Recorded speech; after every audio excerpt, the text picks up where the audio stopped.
so fun. And if you're not smiling when you're surfing, you're not doing it right. Like, I think is actually kind of wrong. And I think a lot of times, like what I really just enjoy, like surfing by myself. And if I'm just thinking or just feeling sad or whatever. And sometimes I surf and feel really happy too. But I'm like, how many spaces do we have to just, I don't know. I don't even have kids, but I find it really hard to find this, especially during COVID when, or people are like living on top of each other. It's hard to have the space just to have your feelings. And I think surfing can give you that.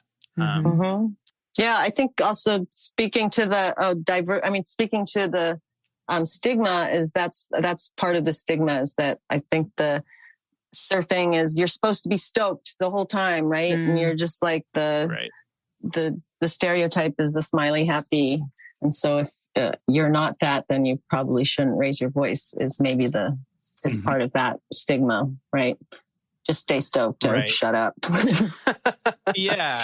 I think that pressure to like be happy all the time is actually more harmful than it, I think it's pretty harmful. Because when you're not, then what's wrong with me, One other thought I have about this is like, if you're not able to do the things that you need to do to take care of yourself, and like, I'm not saying like, there's a spectrum of this. Like if you miss one surf session, like, because you're feeling bummed out, that's one thing. But if you're consistently not able to exercise or get outside or see friends because of your depression, then your depression is at the point where you need some help. And I know that help's not always accessible, but I'll try to give some resources at the end of this podcast. But it's time to start looking for somebody to talk to, a professional or a group. There's mutual support groups that are free.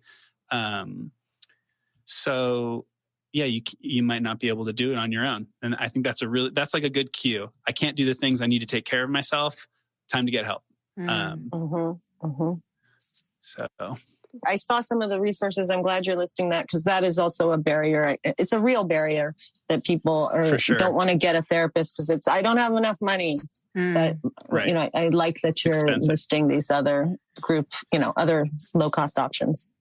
Also, I like this conversation about like this idea of being stoked in the lineup. Also, if we could be more kind of attuned to the idea of this diversity of emotion that we can bring to the ocean. I just think about like when you get to lineup and you have some aggro characters out there or some people, you have a lot of different things going on. I remember there's this guy with Tourette's that would be in the water and it would just be a little like, intimidating. But I just like, if we all can have this awareness, like everyone deserves to be in the ocean.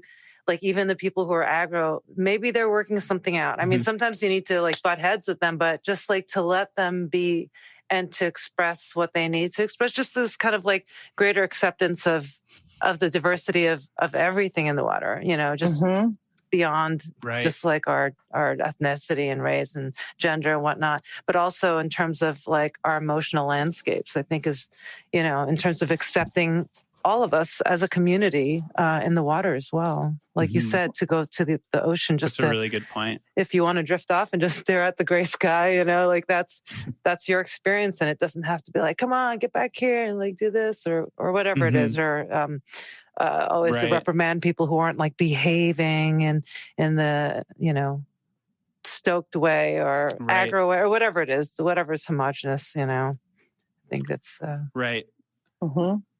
That's such 100%. A good point. I do groups with teenagers, and I always have everyone, like we always start with a check-in just to kind of see where everyone's at and then acknowledge that we're all coming into this space and some of us are feeling really excited and some of us are feeling really sad and like, but I've never thought about that in connection to surfing, but it's totally present. Yeah. I try to have compassion because I'm like, I don't know what's going on in that person's day. They might have had a really bad day and just them being here is a big deal, even though it's toxic to all of us. Right. Yeah. It's like if you're screaming at people, what's going on in your life that's getting you to that point especially over like, 3 foot closeouts at Rockaway. 3 foot, more like a half a foot. I've seen it. Yeah. All right. We're going to move on to the next question. This question is from a 29-year-old surfer from Bushwick. Dear Shredder, I have never been more grateful to be a surfer in New York than during this pandemic. I am Asian American and grew up surfing in Southern California. It's been sad looking at the idiocy of the surfing community in some parts of California during this pandemic. It's sad to see friends and family bashing Gavin Newsom, who is by no means perfect, for orders to try and protect people during COVID-19. There's a certain cowboy mentality rooted in surfing, claiming waves, beaches, being a rebel. Fast forward to 2021, it's just sad edgelordiness in a sport that is grossly capitalist and environmentally unsustainable. Reflecting back, I've never thought much about the whiteness of surfing.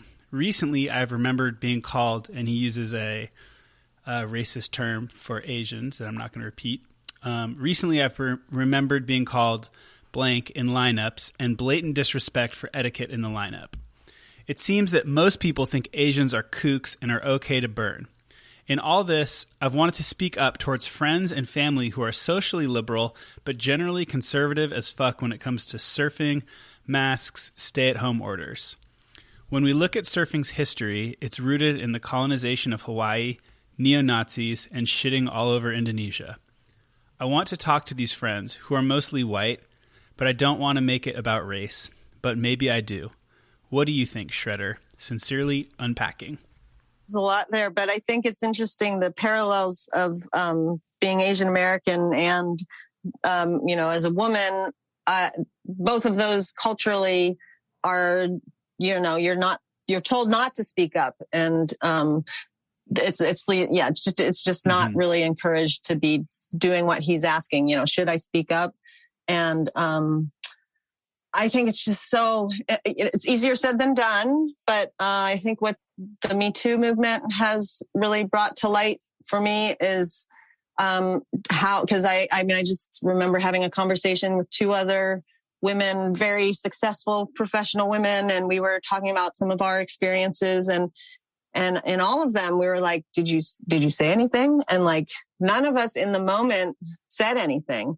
And I think he's asking, should I say something? I think it's so important to say something if you can in the moment. And of course, that's, like I said, easier said than done, but there's ways of doing it, right? Of being assertive rather than aggressive, and of using I statements. I don't know, Matt, you know all of this, how to do this better than I do. But when you make me feel this, or when you do this, it makes me feel this. And I've found, because I've been in these situations actually quite a bit, and with even close friends, I have a text thread of women that are mostly white. There's 2 Asians. There's 3 of us that are Asian on the list, but there's been some things that have gone through the wires there that I'm just like, whoa, did they really just say that? And right. The way I usually approach it is I don't reply to the text thread.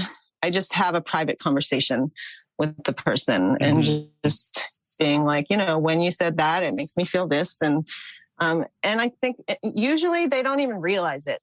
And also usually they're thankful that you pointed it out, that if you can do it in a way that is bringing them in, showing a point of connection, and that you're coming from a place of just wanting to grow together, I think that's when it's worked the best for me.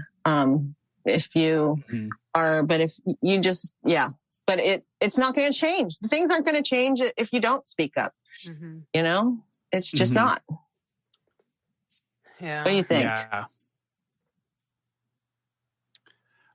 I feel like there's two kind of cultural problems that this that Wondering is up against, and one is, the white supremacist culture that we live in, and the other is friendship culture. Like there's an expectation in friendships that that you don't have problems. That's kind of like what defines a friendship in our culture. I know there's an article that I'm referencing that I should be quoting right now, but it's like there's this idea that like we have conflict with our loved ones, with our family, and we stay in those relationships and we just work through conflict. But friendships are like in our culture are supposed to, we're taught that they're supposed to be easy breezy. And if problems come up, then maybe we walk away from them. So which is obviously like not a great model for any kind of relationship. So I think that it's hard. It's just really hard to be in conflict with your friends. It's hard to talk. It can be hard to talk about things with your friends.